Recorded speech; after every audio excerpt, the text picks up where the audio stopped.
Mga mister, hindi mo kailangang gumastos ng malaki para mapasaya si Mrs. ngayong Mother's Day. Minsan, ang pinakakailangan niya ay hindi nabibili sa mall. Ito ang top 10 best things you can do for your wife on Mother's Day na siguradong tatagos sa puso niya. Without further much ado, let's dive in. Number 10. Be all ears. Be fully there. Makinig ng buong puso. Ilayo muna ang phone at social media. Minsan, hindi sagot ang kailangan ni Mrs., kundi tayo lang. Presence over presents, ika nga. Number 9. Speak words of affirmation. Sabihin mo sa kanya na napakahusay niyang ina. Appreciate her efforts aloud kahit pa mga simpleng bagay. Ang thank you and I'm proud of you ay music sa puso. Number 8. Reassurance of loyalty. Kahit kasal na kayo, gusto pa rin ni Mrs. marinig na siya pa rin ang pinipili mo araw-araw. Siguraduhin mong ramdam niya ang security and faithfulness mo. Number 7. Write her a love letter or a poem. Walang kupas ang sulat kamay na may pagmamahal. Hindi kailangang perfect, basta galing sa puso. Ipahayag mo kung gaano siya kahalaga, lalo na sa role niya bilang nanay. Number 6. Give her guilt-free rest.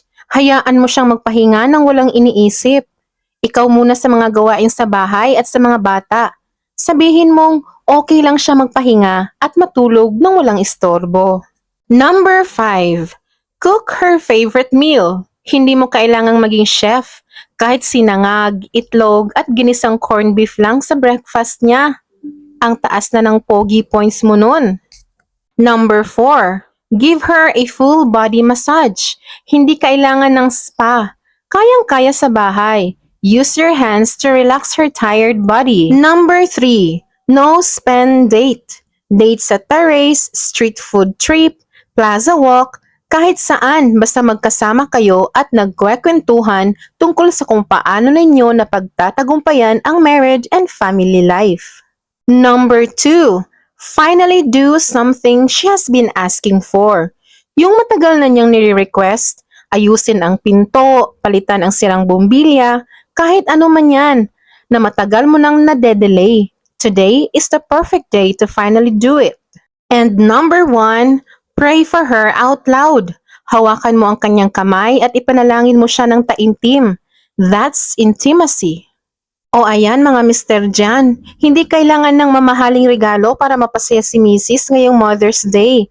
Ang kailangan lang pagmamahal na totoo, presensyang buo, at pusong handang makinig at magdasal. Happy Mother's Day sa lahat ng mga ilaw ng tahanan.